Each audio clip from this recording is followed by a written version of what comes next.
I just want to take a moment. I'm sorry, I just need a moment. Yeah. And tell you what's on my mind. They say I'm a fool for loving you. I call them crazy.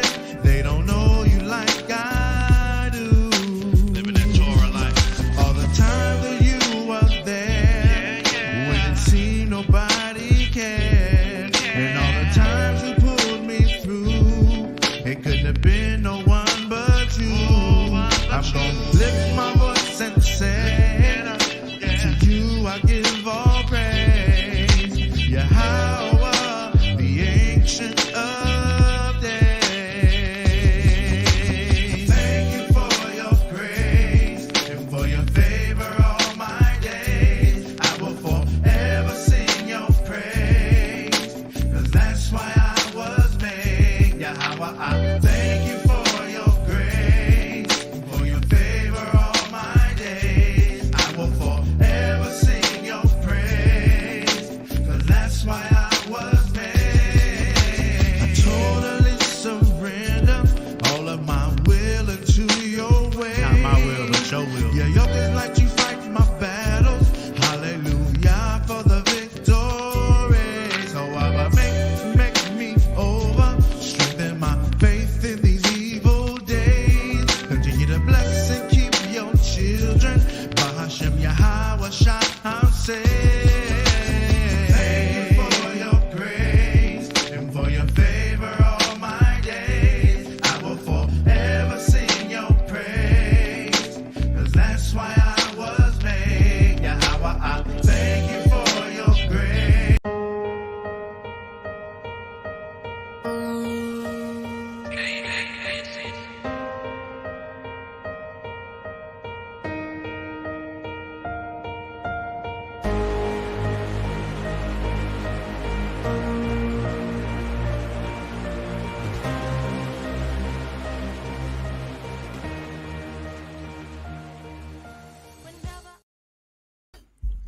All right. Shabbat shalom. Shabbat shalom. Let's get it in.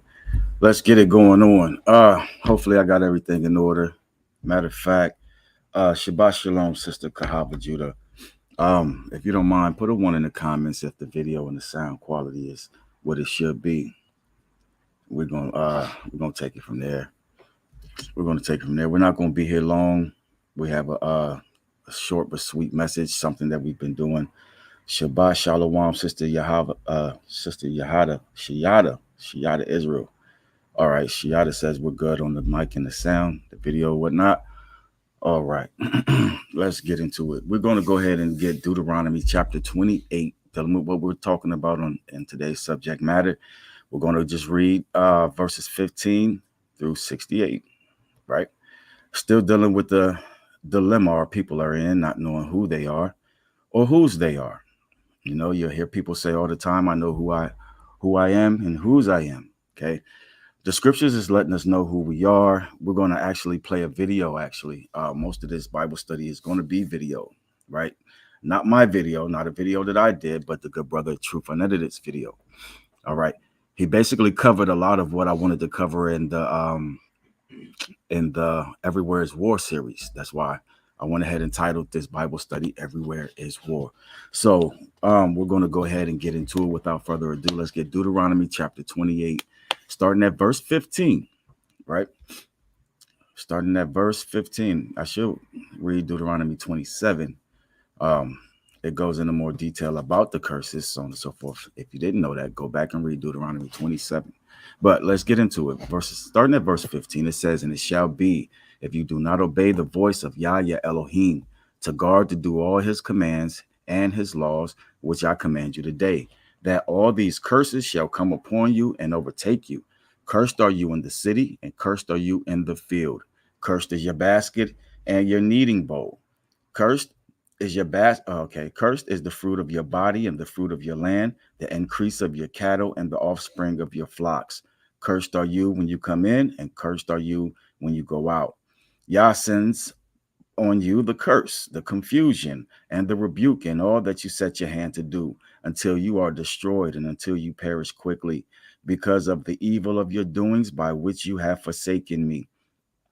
Yah makes the plague cling to you until he has consumed you from the land which you are going to possess. Yah strikes you with wasting disease, and with inflammation, and with burning, and with extreme heat, and with the sword, and with blight, and with mildew, and they shall pursue you until you perish. Verse 23. And your heavens which are over your head shall be bronze, and your earth which is under you iron. Yah makes the rain of your land powder and dust. From the heavens it comes down on you until you are destroyed. Yah causes you to be defeated before your enemies. You go out one way against them and flee 7 ways before them. And you shall become a horror to all the kingdoms of the earth. And your carcasses shall be the food for for all the birds of the heavens and the beasts of the earth, and no one to frighten them away. Yah shall strike you with boils of Egypt, with tumors, with the scab, with the itch, from which you are unable to be healed. Yah shall strike you with madness and blindness and bewilderment of heart. And you shall be groping at noon, as a blind man gropes in darkness, and not prosper in your ways. You shall be only oppressed and plundered all the days, with no one to save you. You become engaged to a wife, but another man lies with her. You build a house, but do not dwell in it. You plant a vineyard, but do not use its fruit. Your ox is slaughtered before your eyes, but you do not eat of it. Your donkey is violently taken from before you, and it is not given back to you. Your sheep are given to your enemies, with no one to save them. Your sons and your daughters are given to another people, and your eyes look and fail for them all day long, and your hand is powerless. Let me read that again. Verse 32.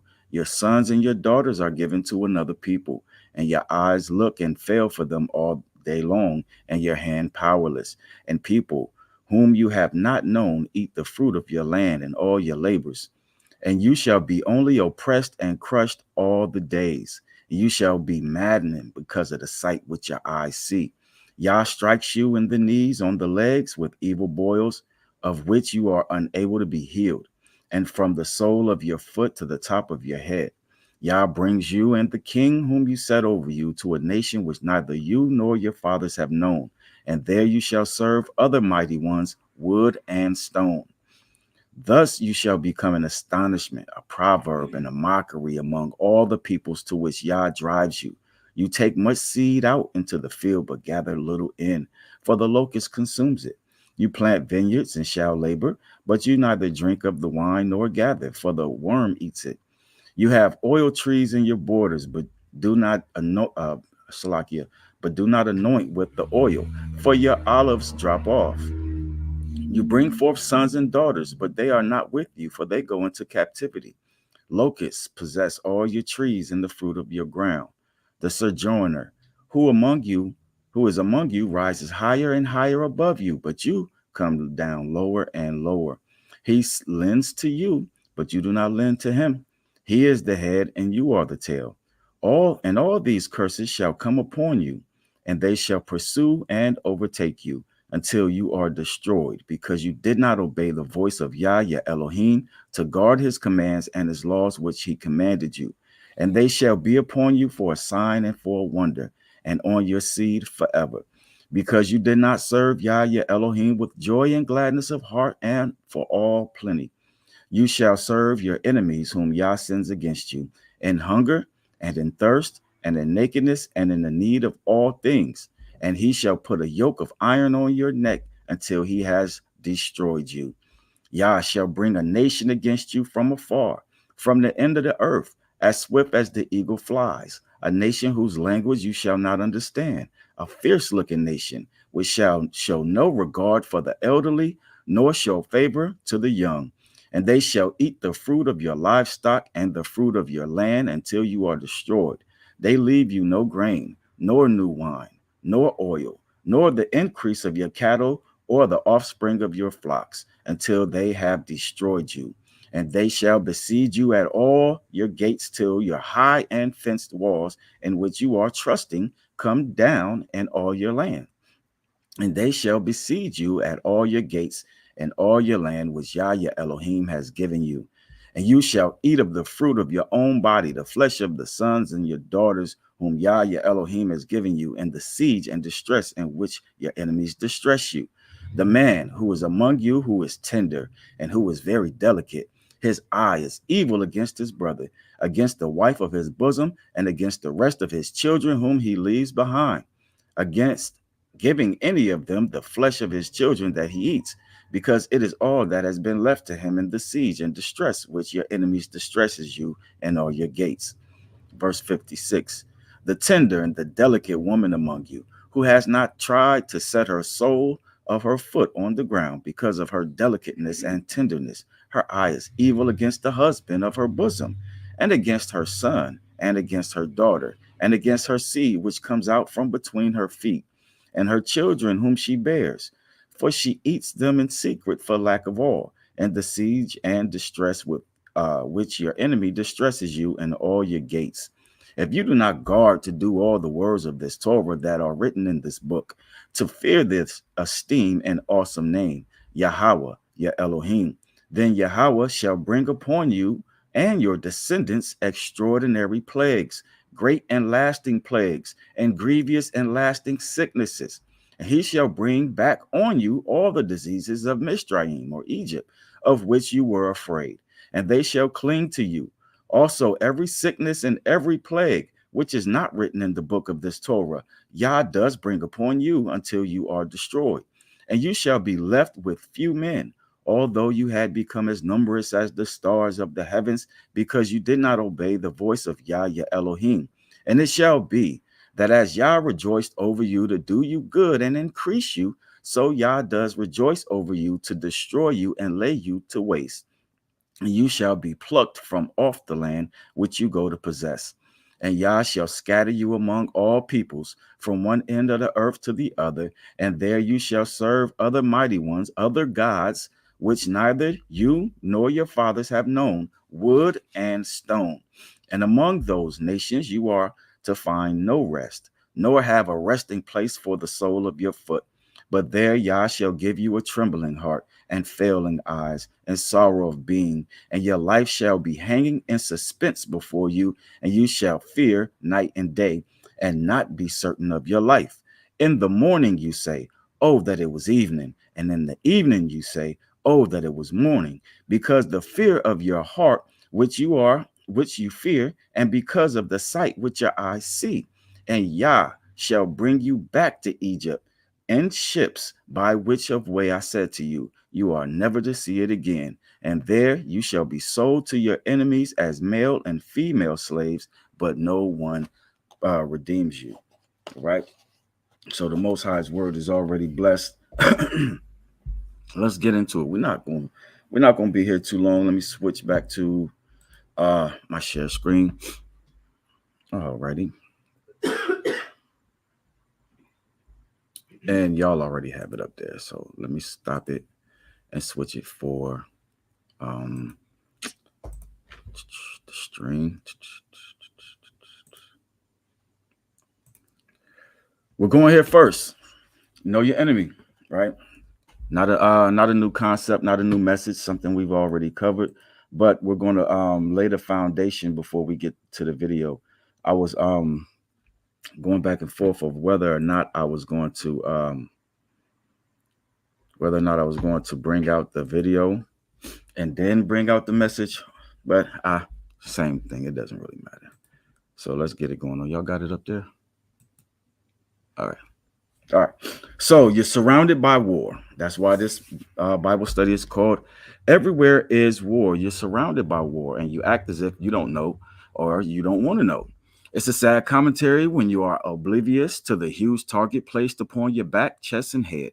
Time to take the gloves off and send this trumpet blast into the atmosphere. All right. Those who have an ear to hear, let them hear. You can't look at one friend who is of your enemy and count them all as potential friends, right? That'll be a mistake. All right. You have to vet individuals. We've already said that. Your biggest and your first enemy, okay, of all time is ignorance, right? Your biggest enemy is ignorance. I'm not going to play I'll go through all of my slides, but just bring out a few points before we get to the video, right? Yeah, ignorance. We're going to put that number one on the list. Why? Because it's your biggest and your first enemy. Okay, as stated in Proverbs 28, 29, and 18, it says, where there is no vision, the people perish. Okay, why is it that if they have no vision, they perish? Hmm? They can't see it. Just like we just read Deuteronomy chapter 28, verse 15 through 68. You can read that to a Christian and he won't see it. He won't see himself in the scriptures. And that's a sad commentary. That's ignorance. So when Hosea chapter 6, chapter 6 and 4 says, my people perish for lack of knowledge, that's the definition of destroyed given in Deuteronomy 28. All right. When it talks about the plagues, you are destroyed by a lack of knowledge. All right. So you don't know who you are. You don't know that this war is being waged against you. You don't know that you're even in a war. So you haven't even attempted to defend yourself. Right. That's why the scripture says to put on the whole armor of God. That context, when you read Ephesians chapter 6 and you're reading how you are to put on the whole armor of God, the one thing he gave you and put in your hand was the sword. At the end was the sword for you to fight with. And what is the sword? Is the word, it's the scriptures, it's the text, it's the Torah. Okay, he gave you these things as a defensive mechanism, to fight back, right? He put on the armor, the whole armor of God, right? When we go through that, I think that's Ephesians 6 and 10, right? Matter of fact, since we segue in there, let's go ahead and read that real quick. Let's go ahead and read that. I'm gonna pull up a different Bible. I'm gonna pull up a different Bible. Was I correct with that address? I think I was. All right. Sometimes you got to flow off the top. All right. In verse 10, it says, and for the rest, my brothers, be strong in the master and in the mightiness of his strength. Put on the full armor of Elohim for you to have power to stand against the schemes of the devil. Because we do not war against flesh and blood, but against principalities, against authorities, and against rulers of darkness in this age, and against spiritual matters of wickedness in the heavenlies. All right. Matter of fact, let me switch this translation back to the KJV. I want to read it in the Shakespearean. Right. Now, let me start over. In verse 10, finally, my brothers, be strong in the Lord and in the power of his might. Put on the whole armor of God, that ye may be able to stand against the wiles of the devil. For we wrestle not against flesh and blood, but against principalities, against powers, against the rulers of the darkness of this world, against spiritual wickedness in high places. Wherefore, take unto you the whole armor of God, that ye may be able to withstand in the evil day. And having done all, stand. Stand, therefore, having your loins girt about with truth, and having on the breastplate of righteousness, and your feet shod with the preparation of the gospel of peace. Above all, taking the shield of faith, wherewith ye shall be able to quench all the fiery darts of the wicked. And take the helmet of salvation and the sword of the Spirit, which is the word of Elohim. Right? Praying always with prayer and supplication in the Spirit, and watching therefore unto all preservations and supplication for all saints. And for me, that utterance may be given unto me, that I may open my mouth boldly to make known the mysteries of the gospel, for which I am an ambassador in bonds, that therein I may speak boldly as I ought to speak. All right. So we're going to combat our enemy, okay, by getting out of this situation we're in, where we're dealing with ignorance all day, every day. We're dealing with ignorance, okay? Your ignorance leads to everything else that is going to be covered in this lesson, hence why it's number one. All right. That spirit in you that does not know and does not want to know, right? Let's address that real quick. All right. Don't know, don't want to know, right? If you look at Proverbs chapter 19 and 2, it says, also desire without knowledge is not good, right? You may want a thing, but it says desire without knowledge is not good, and he who hurries with his feet sinneth, right? We always bring this out because people who claim not to know the biblical definition of sin, they're going to continue to sin, okay? Knowledge, okay, desire without knowledge is not good. He who hastens with his feet sinning, that means you're running to do things that the scriptures told you not to do. Okay, that's why you need that sword and that protection.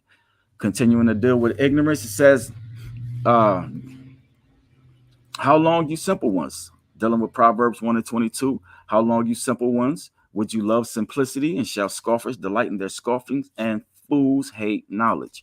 Fools hate knowledge, right?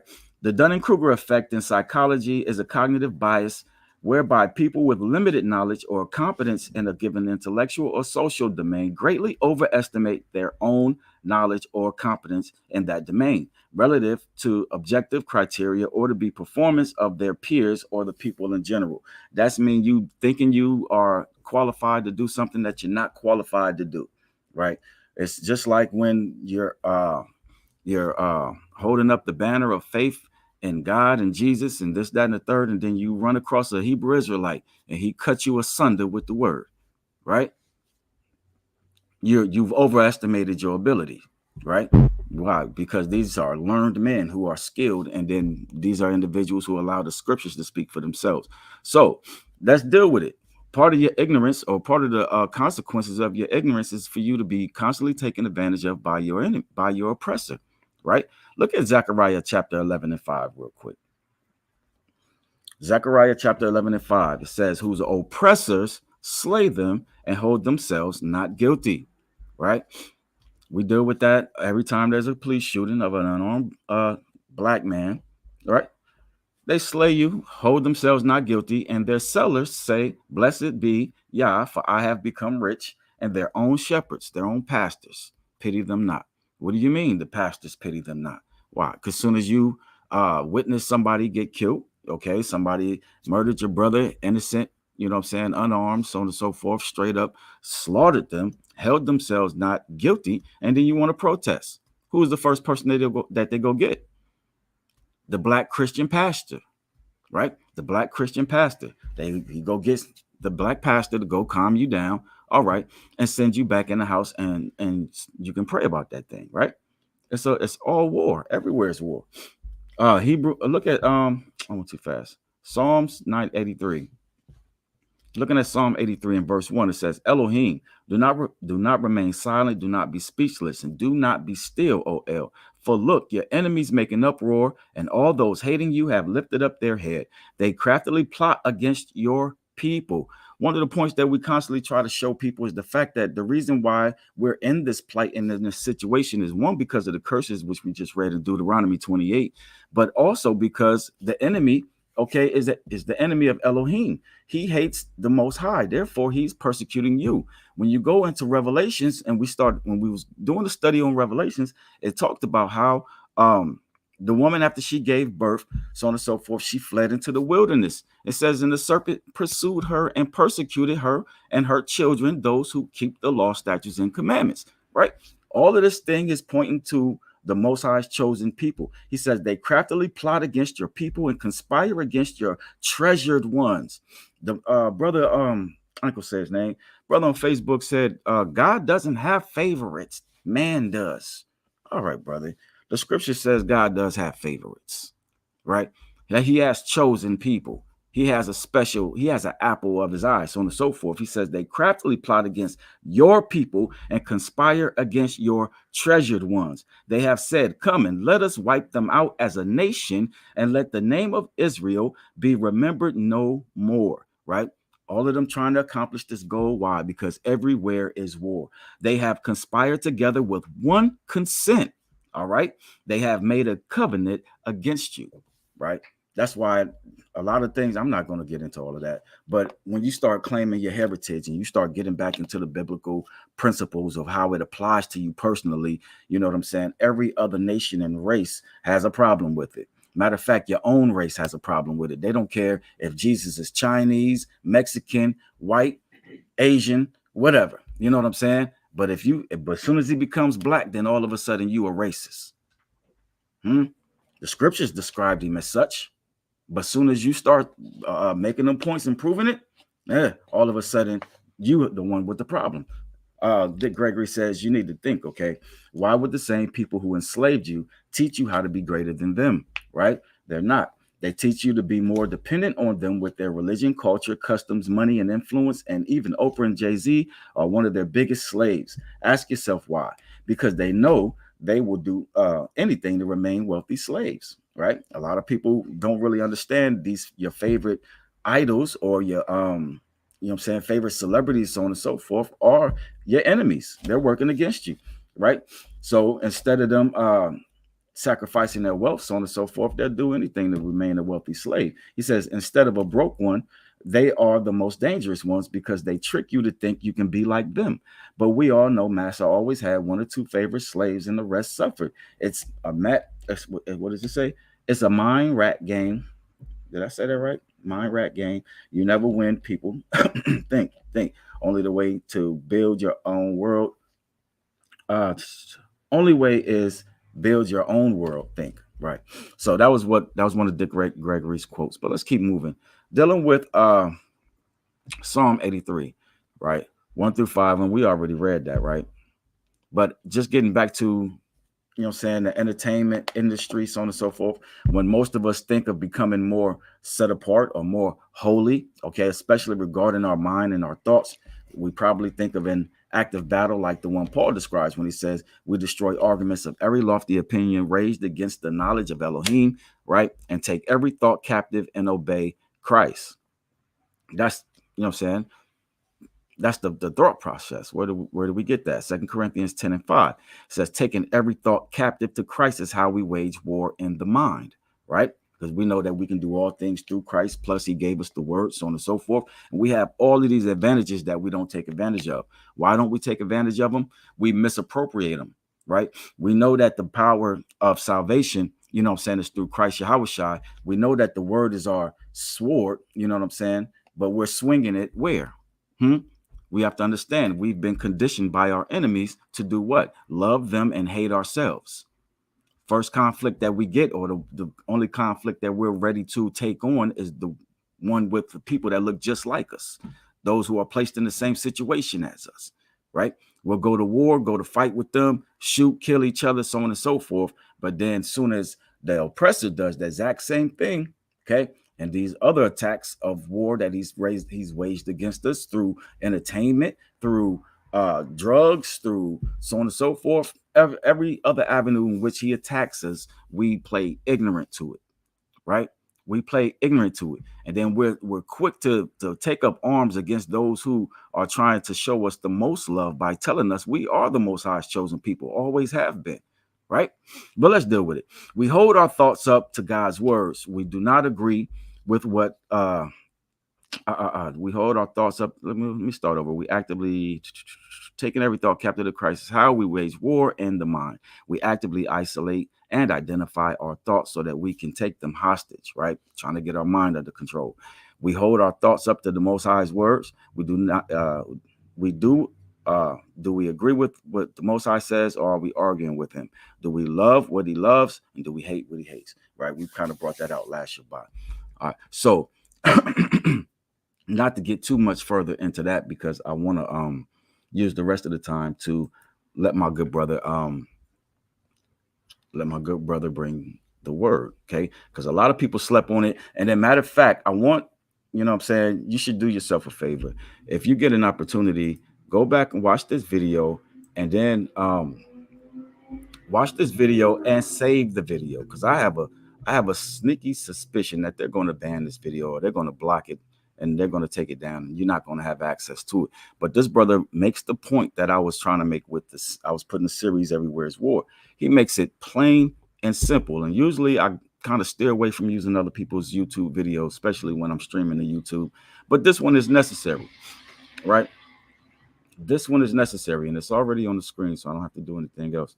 So I'm gonna just let it play. And matter of fact, Sister Shiyata Israel, you still have an open invitation to hit the link. And then Sister Kahaba Judah.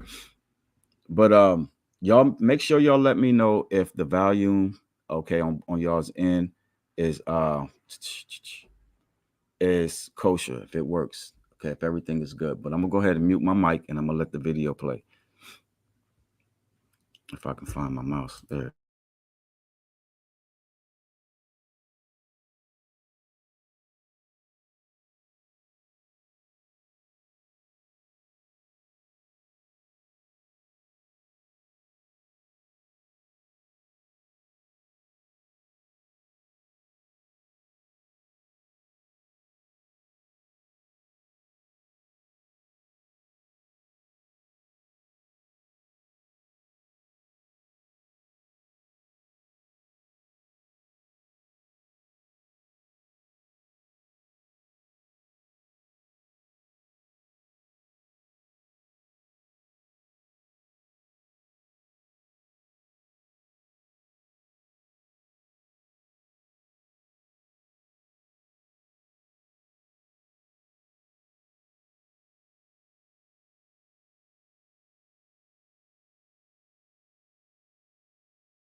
All right, so I'm not thinking y'all can hear me on that.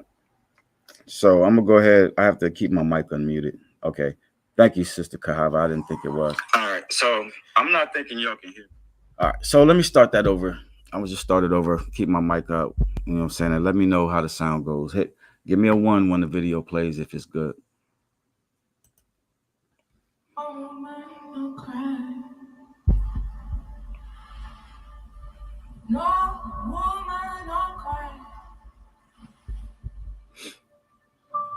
Little darling, don't shed no tear.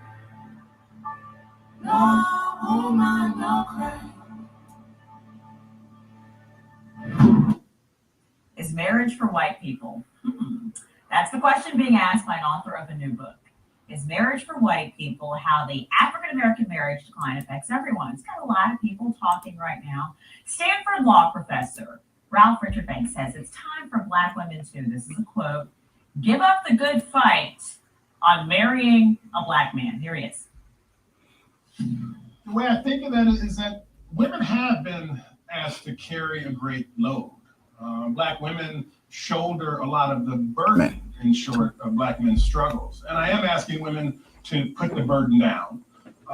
Many women think that they're attracted to Black men. They are attracted to Black men.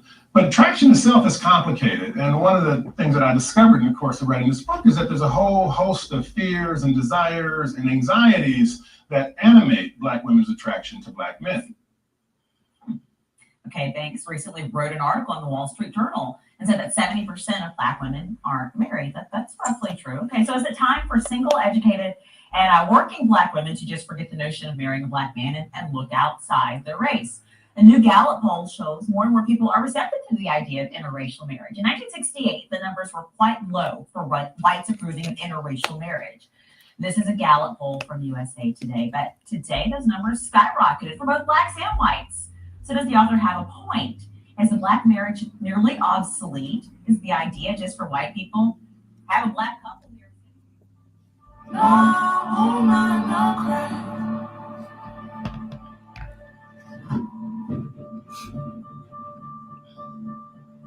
In that last video, I have a lot to say about the war against men. Because it's such a huge issue, it was impossible to be as in-depth as needed in one video. I mean, that video by itself is too long. But in that video, as I was speaking to men as a whole, there actually needs to be some direct targeting in a message like this. Now listen, it is absolutely true that there is a war against men. Masculinity is in a great decline all across the board, regardless of race, nation, or creed. This goes without saying, and that's why the first video was very general. But in regards to this war against men, there is a group that has historically taken the most damage and has been attacked the most directly. There has been an all-out assault against the Black men, especially in America. It has been an unspoken war that has been waged against us for many generations. And as a Black man myself, it is something I cannot leave unchecked. Now, as I said in that last video, now, if you haven't watched that video, please watch that first before you watch this, because some things I say here is based on assuming the foundation was already laid from that first video. But again, in that first video, I spoke about these 2 latest movies that have come out. Women Warriors, proving they are just as strong as men or even stronger. We have Black Panther 2, where the trailer just showed women. If you remember in the first movie, the king was guarded by a female army. We have this other movie about other women warriors, where even in the clip, one of the women shows that she was stronger than a man. We even have the Biden administration silently working against Black men in this country without saying an actual word that he's doing it. I mean, look at all of his appointments. He has promoted Black women to high offices, and it seems one of the criteria they must have is that they're not married to Black men. Acutely aware that my presence at this podium represents a few firsts. I am a Black, gay, immigrant woman. There have been news articles about why more Black women should marry white men. Most of our heroes in the Black community are actors, are singers, are rappers, athletes, social activists, etc. They all have been emasculated or are homosexual. There is no room for the traditional Black man in society today. There is an all-out assault on Black men that we aren't really able to bring up because people either want to reduce these feelings as either sexist, racist, homophobic, or all of it combined. In that last video, I went over the whole agenda and what us as men should be. But what needs to be done and said here is how we got here specifically in the Black community. So I needed to tackle this in a specific video so that anyone that does not understand this can clearly gain more perspective, and our Black men can understand that they have been attacked and emasculated in order to be conquered. You are conquered. Every aspect of our current Black culture in America has been designed and created to present the world with a subdued Black man, and it is very necessary that at this point you understand this. So we're going to talk about it. Let's begin. So let's go back in time so we can better understand where we are today. After slavery was abolished, Blacks in America tried to establish lives for themselves. The period of the Great Migration was one of the largest movements of people in the United States history. Approximately 6 million Black people moved from the American South to northern, midwestern, and western states, roughly from 1910s until the 1970s.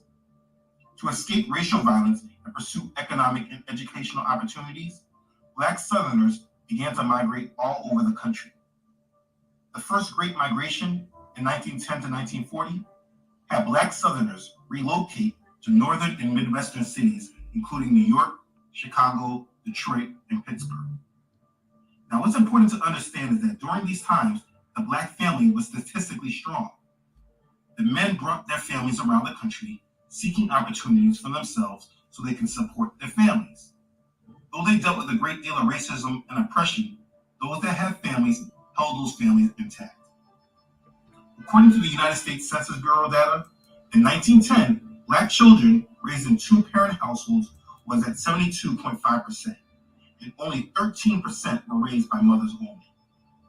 For contrast, white children raised in two-parent households was almost at 90%, and only 5% of the households were raised by single mothers. There's an obvious gap there, I know, but not as big as the gap that we'll see. If you follow these statistics through time, through the Great Depression and the first Great Migration, the percentages still held up. We are talking about 30 years of strong families raised by both parents, both mom and dad, in the home. So for me, we're going back about 3 generations to my great-grandparents, and for the most part, the Black homes and families were still intact. Now, this is where I want you to pay attention. In the 1960s, right before the Civil Rights Act, the percentages started to shift. The homes of Black children raised by both parents dropped by 5% to 67.7%, and Black children raised by single mothers raised 5% to 18.2%. Now, in white households in the 1960s, their families got stronger. The two-parent household was now above 91%, and still only 5% of households were raised by a single mother. We will go over why, but just stay with these statistics, because over the next 20 years, we will see the biggest shift in the Black family. In the 1980s, during the biggest point of inflation in the United States, when we had a major recession, the Black family collapsed. The homes of Black children raised by both parents dropped by 20% to 47.1%, and Black children raised by single mothers raised almost 20% to 37.3%. Now, to gain more understanding and understand that these trends were based on factors outside of the family, particularly economics, just understand that the strong white families also saw a decline. Their two-parent household declined 7% to 84%, and the percentage of households raised by single mothers grew by 6% to 11.7%. So I give you a lot of numbers, but the picture needed to be painted for you. By the 1980s, the homes in the Black community that had single mothers raising them represented almost 40% of the community. In 20 years, 20% of Black men were removed from the Black households. Now, let me ask you, do you really think it was solely because our parents and grandparents were deadbeats? No, they were attacked. The system that this country was built upon was created to assimilate Black people in the country while making sure that Black men never gained ground or dominance. The Great Migration was used to assimilate Black people around the country, promising opportunities and providing them. By the mid-1960s, half of all blacks had moved into the middle class. But by this time, that progress seemed to be stalling. The rise in black income relative to that of whites was steady throughout the 50s. But after the Civil Rights Act, this relativity was halting fast. The reason for father's absence in the black home ranged from the existence of welfare regulation that forced the father out of the home, a man's inability to secure gainful employment to support his family. Struggling with a sore throat, the former governor criticized the Carter administration for fighting inflation with unemployment, especially black unemployment.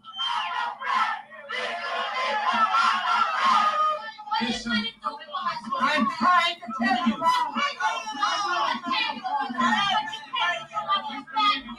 I am trying to tell you.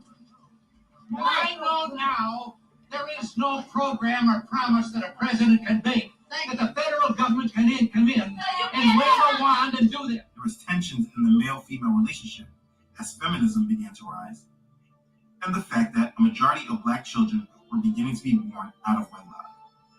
Raise your hand if you're married. None of you are married. Raise your hand if you would like to be married to your baby's father. One.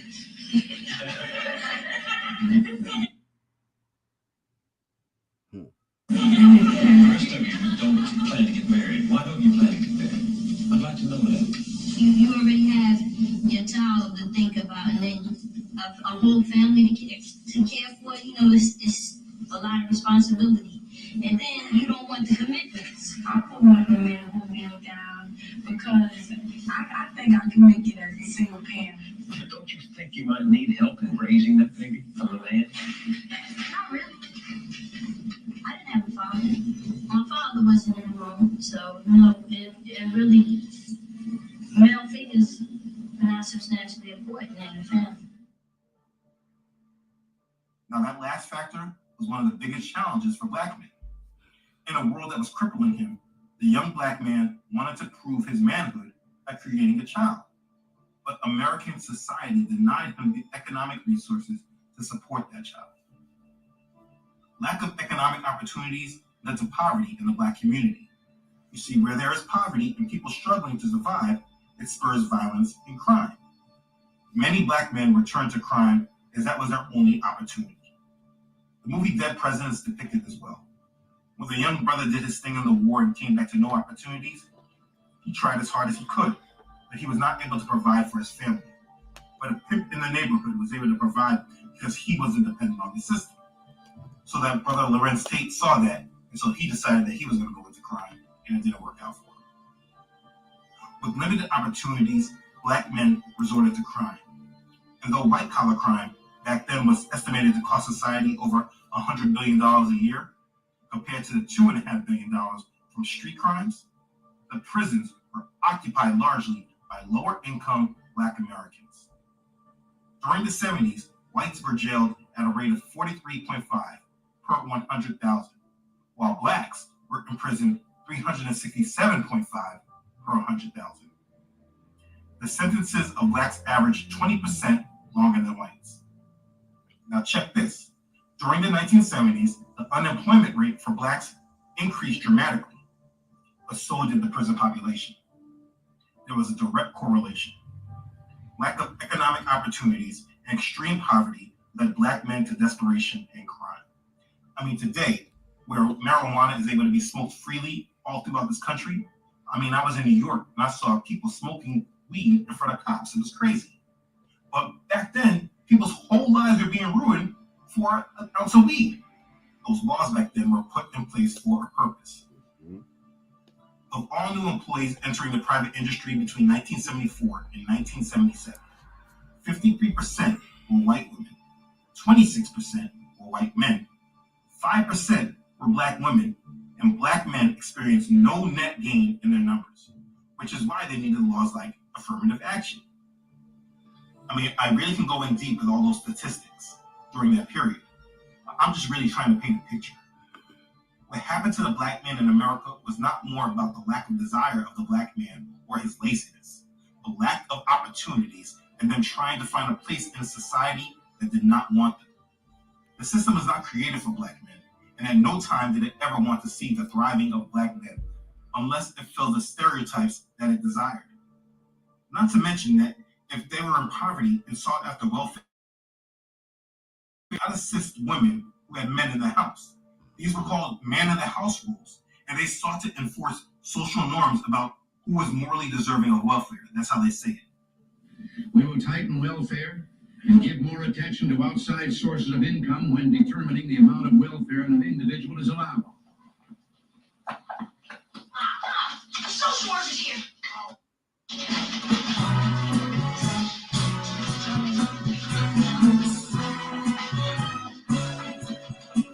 Honey, get rid of the TV and hide.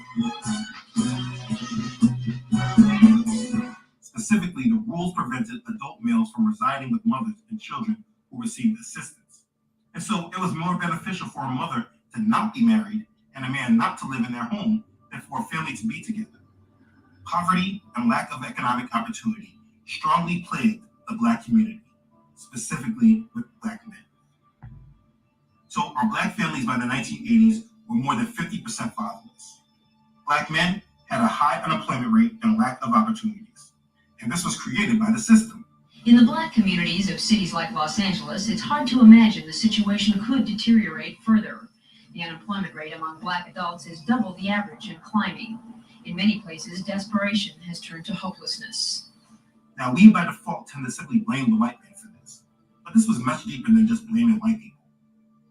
Who we were before our ancestors were taken as slaves has been hidden from us. And the hatred and oppression that we went through was told to be solely for the color of our skin.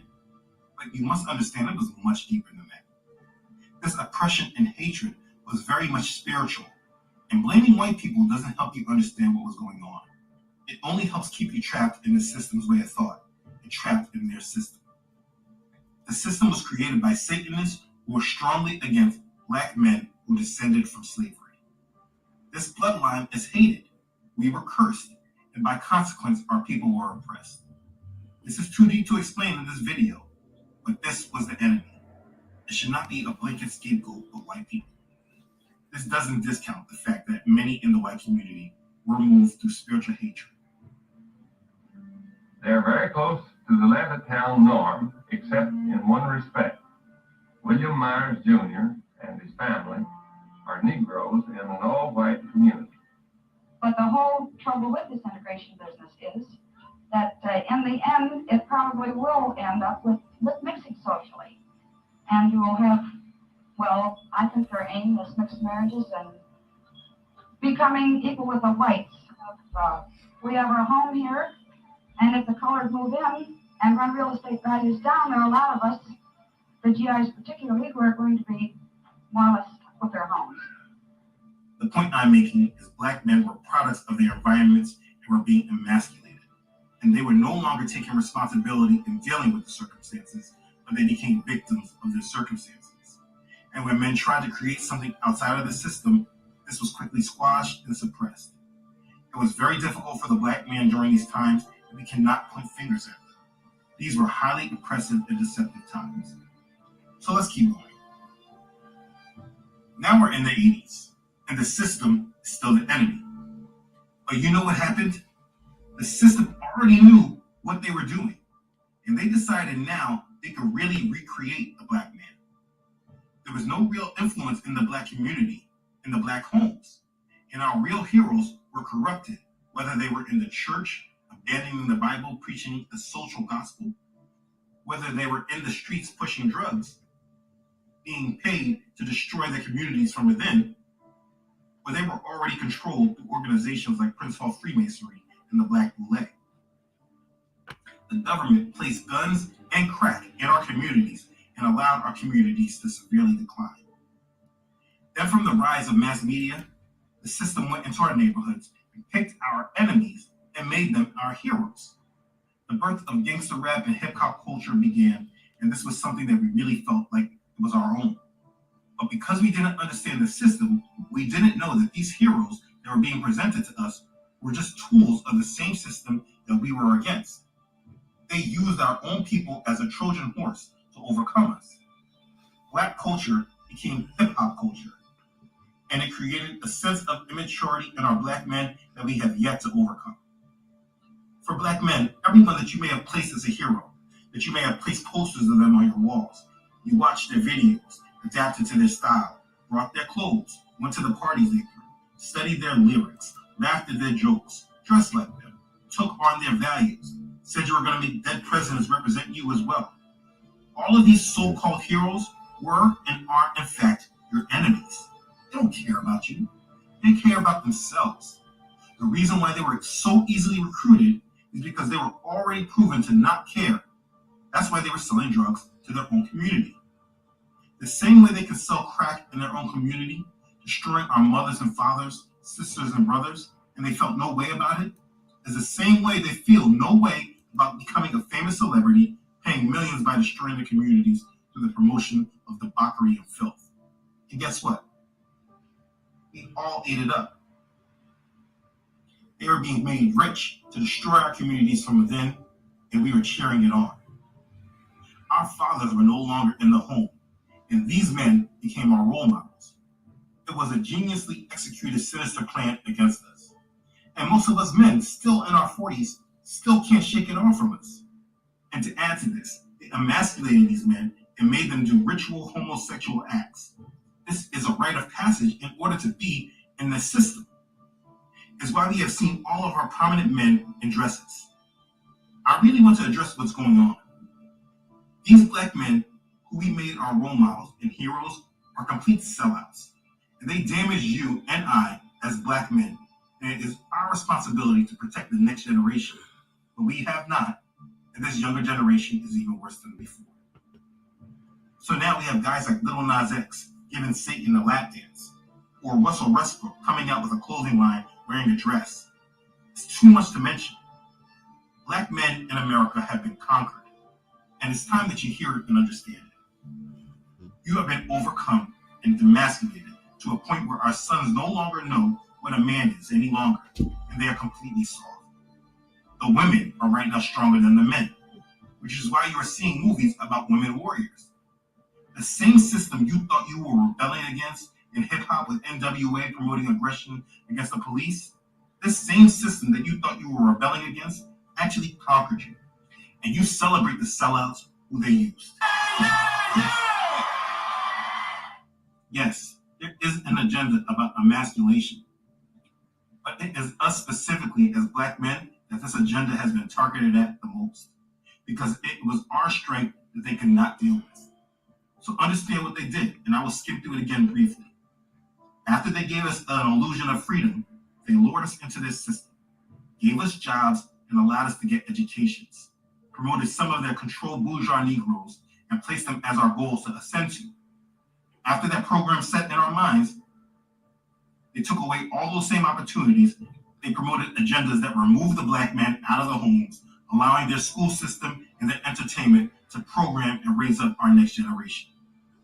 They then destroy the communities from within and planting drugs and guns directly in our communities. And they marked our streets by placing Martin Luther King Jr. Boulevard in every city. Not as a memorial for us, but as a marker for them to know where they are attacking specifically, and so that others know that this is a black neighborhood. I mean, I can go to any city in America, and if I want to find the hood, all I need to do is find the MLK Boulevards. That wasn't by accident. They set up laws that imprisoned more of our men and left the next generation fatherless and angry. They filled that void with homosexual sellouts who promoted a lifestyle and mentality that destroyed us from within, removing our values completely, having us disrespect our women. Pretty much everything that would have been right for us, they promoted the complete opposite, and made these men our heroes and the leaders of our society. And we're still celebrating them today, talking about their money and giving them props and all that other garbage. Now we're totally controlled and manipulated, and we have raised up a next generation of black men that doesn't even know what a black man should look like or be like. We now have men that are submissive to their women and do not leave their homes. Men that are scared to combat evil because they're scared of losing their fake black card. And what we see now is either women or gay black men taking our leadership roles. This is all an agenda that has been used against us, because while they diffused us and made sure we are not a threat to them. They have been provoking and manipulating us to use our energy to bring about the change they desire in this world. Black people in America have an extremely high influence on culture and trends and social justice, but they are just echoing the voice of their puppet masters. And this has started because you, Mr. Black man, have been neutralized. You have been conquered. You have been so imprisoned that you believe that the only answer is actually the biggest weapon used against us. Yahushua the Messiah is your only answer, and you reject it. Let me tell you why I made this video. The times ahead that are coming are about to be really bad. And every one of you that are under this mind control are going to be dragged into chaos, and your families will be victims just by consequence. If you do not wake up and understand who you are, why we were oppressed, and what our only answer is, you're going to fall. That the men in your family have been plagued with and defeated by.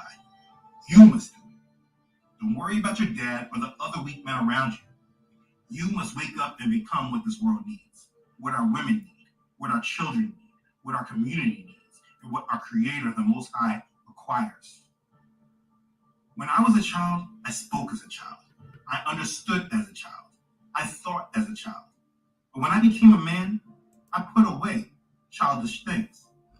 That's 1 Corinthians chapter 13, verse 11.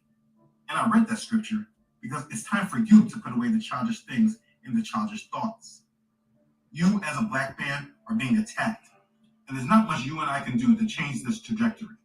But we can make up for our mistakes and the mistakes of our parents and our grandparents, and so on.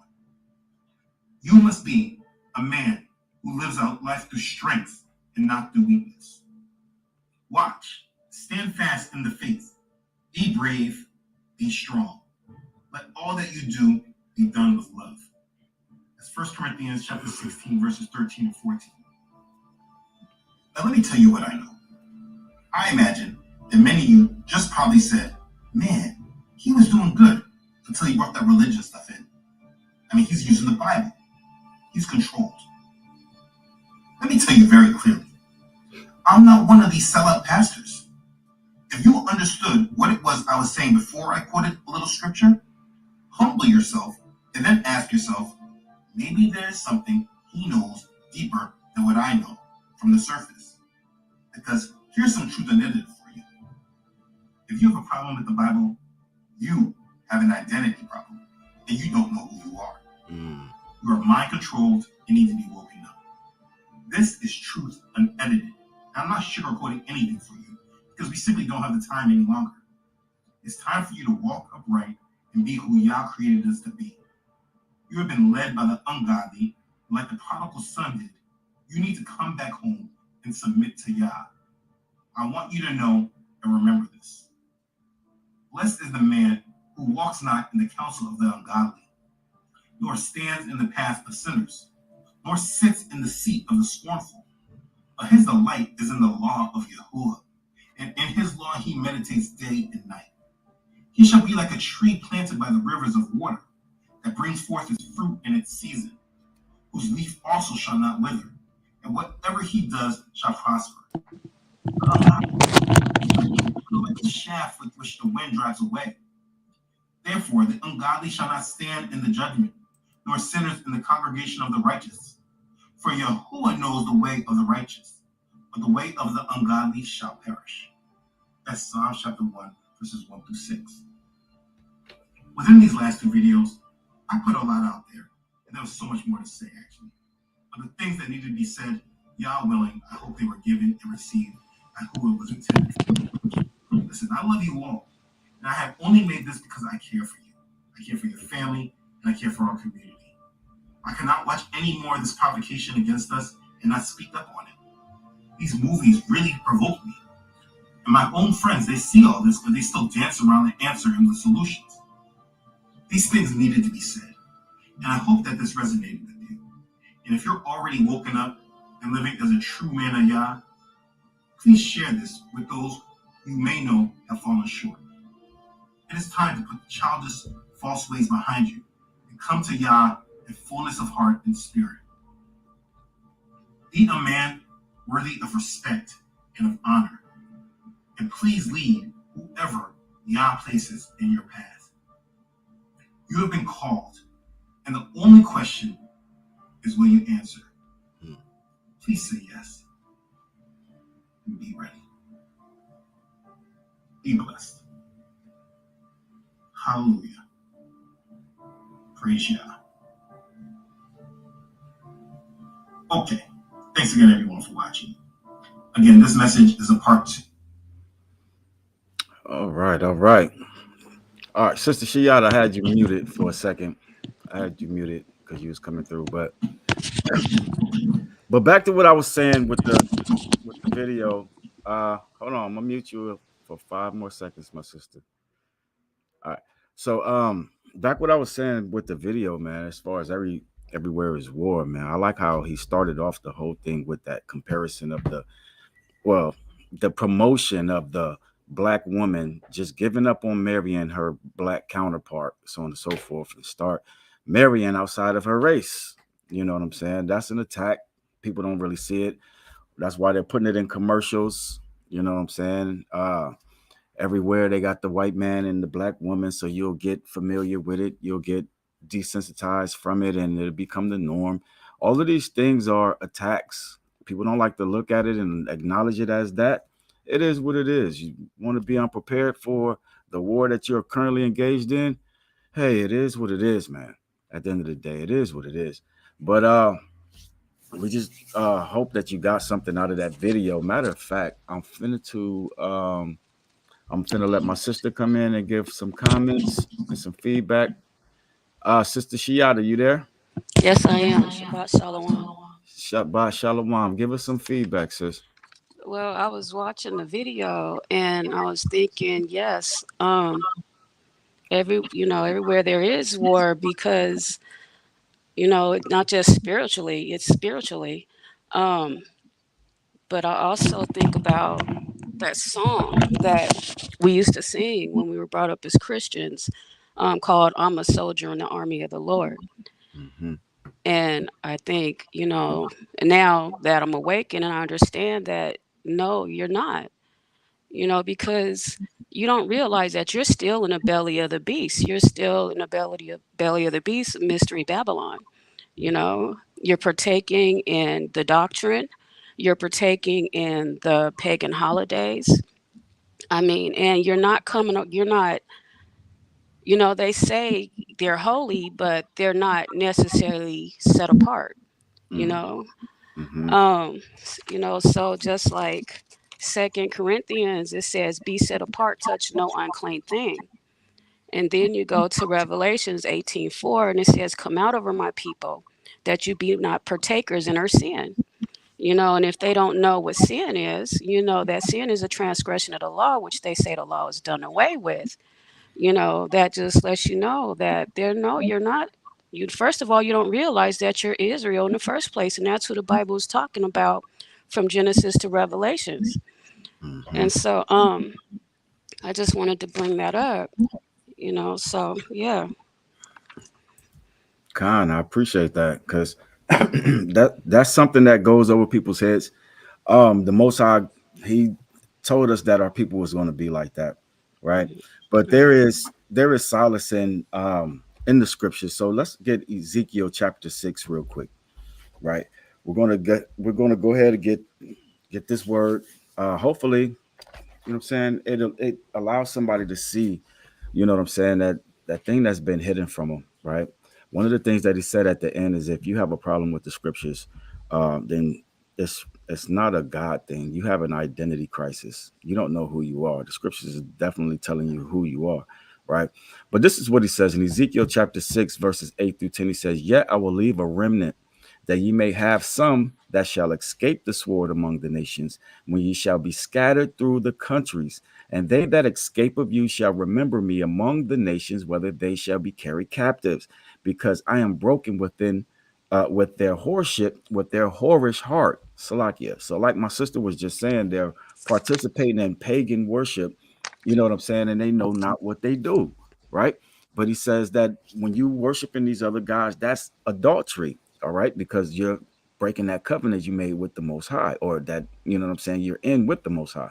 He says, because I am broken with their whorish heart, which hath departed from me, and with their eyes which go whoring after their idols. And they shall loathe themselves for the evils which they have committed and all their abominations. And they shall know that I am Yahweh, and that I have not said in vain that I would do this evil unto them. Right? So the good brother just brought out, and matter of fact, I put it in the comment section so you can click the link and you can watch the video. Maybe you can get better sound quality. But put these scriptures in your notes. Go back, watch that video. Okay. He made it plain and simple that there's a war going on. It's aimed at you, and you don't even know that you're in the war. Okay. So you haven't even begun to fight back or even to defend yourself. Right. Sister Shiata, you have something else? Yeah, and I was wanting to know if I could just add to what you just on the scripture that you just mentioned. Also in 2 Corinthians 6:16, it says, "And what agreement hath the temple of God with idols? For ye are the temple of the living God, as God hath said, I will dwell in them and walk in them, and I will be their God, and they shall be my people." And then that's where it goes on to say, "Wherefore come out from among them and be ye separate, says the Lord, and touch not the unclean thing, and I will receive you." Con. Come out from amongst them and be ye separate, right? And then just piggybacking off what my sister said, dealing with the point of ignorance when it comes to our people, they don't even know what holiness even means, right? The whole concept of come out from amongst them, be ye separate, right? Is exactly what the Most High means when he says, "Be ye holy, for I am holy." Right? They miss that, right? And they don't want to come out from amongst them. Come out from amongst who? All right. Now, if you put a Christian spin on it, the Christian spin says, "Come out from amongst your own people." You see what I'm saying? Come out from amongst them, because they put you in a trick bag where they got it where you love them, hate you, and you hate your own people. Okay. We've covered that, right? And then they give you the concept that, okay, God's not a respecter of persons. We're all a part of God's body, and so on and so forth. But the scripture says contrary, right? Let's get First Peter chapter 2. Okay. First Peter chapter 2, because sometimes you have to give it in the New Testament concept for them to even accept it. All right. Or try to read it.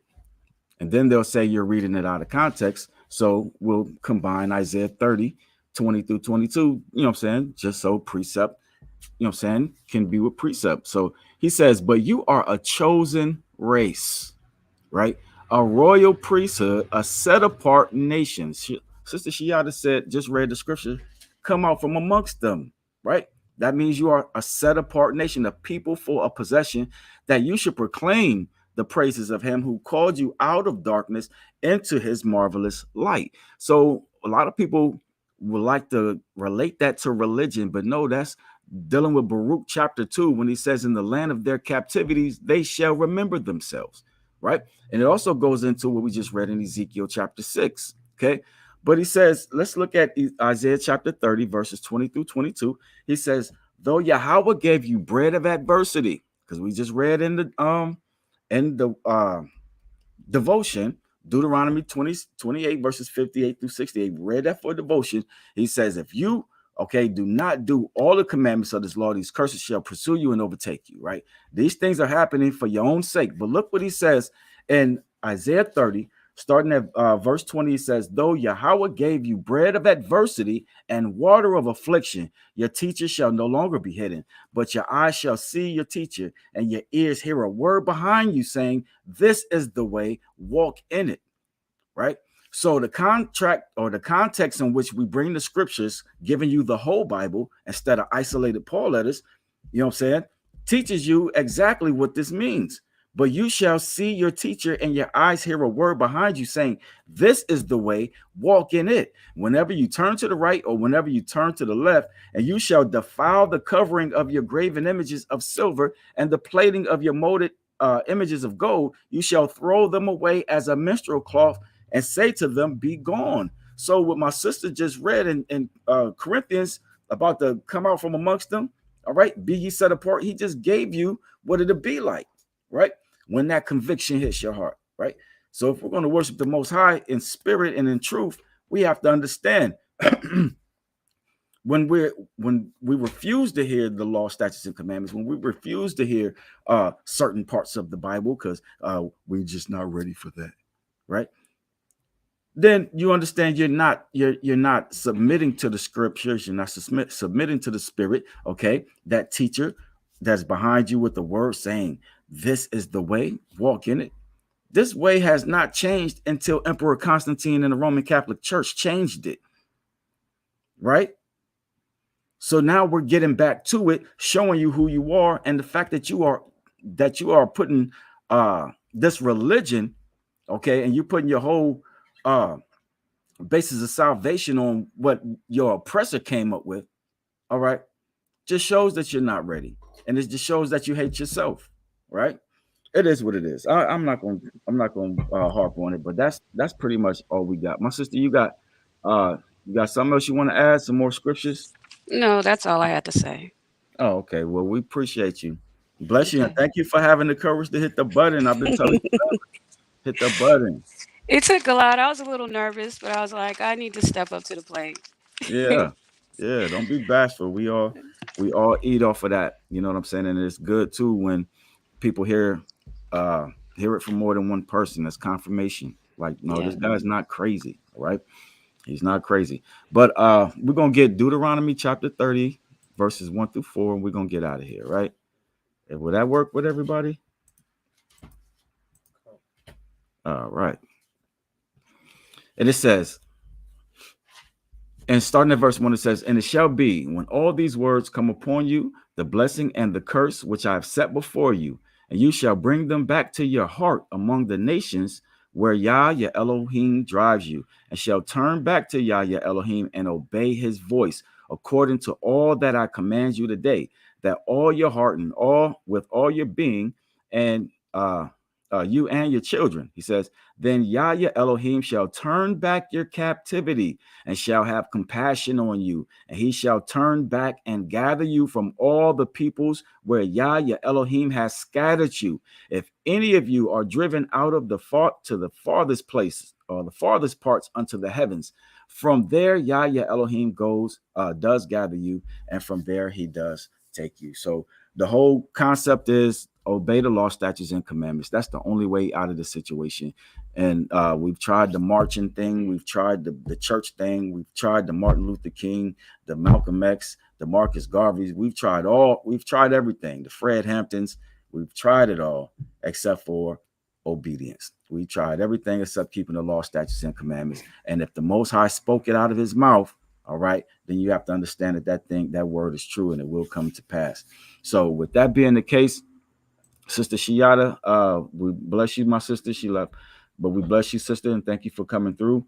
And we're going to go ahead and get up out of here. I hope this word or this Bible study touches somebody, that it did something for somebody. But the Most High's word, you know what I'm saying? It is what it is. It's showing you who you are and where you are. So it's up to you to do what, you know what I'm saying, what you're supposed to do. The ball's in your court, right? Ball's in your court. It's up to you. So with that being the case, we're going to say Shabbat Shalom. Enjoy the rest of your Shabbat. All right. And until next Shabbat, same time, the Most High willing, we'll be back with another Bible study. All right. Shabbat Shalom, everybody.